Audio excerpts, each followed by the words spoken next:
kami sa isang beach resort sa Zambales. Tiyaran!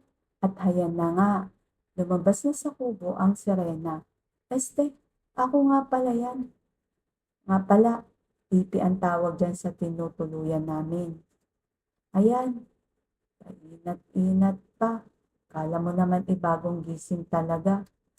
Maliit nga lang ang pipi, pero nagkasya naman kaming apat dyan.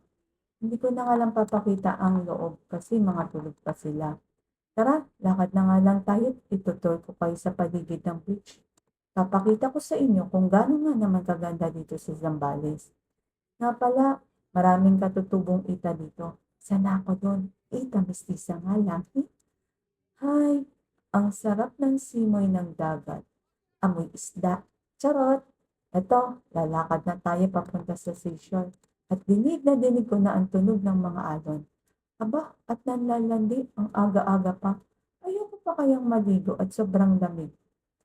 Ayan, kita na natin ang dagat. Ang ganda-ganda talaga. Dahil gising na din, sumunod na rin sa akin ang aking mag-ama.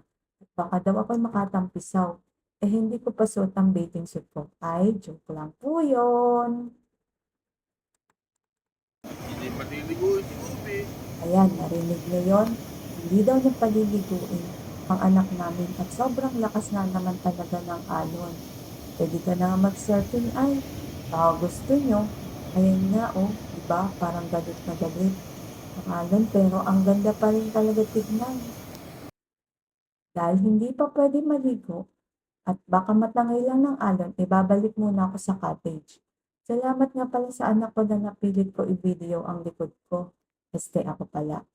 At ayan, nag-walk out tuloy siya. At kahit anong tawag ko, ayaw niya humarap. Psst, psst, Pogi! Sa mga nagtatanong kung anong pangalan ng resort, ito po siya. Anushka Beach Resort located sa San Antonio, Zambales. Yun lang, bye!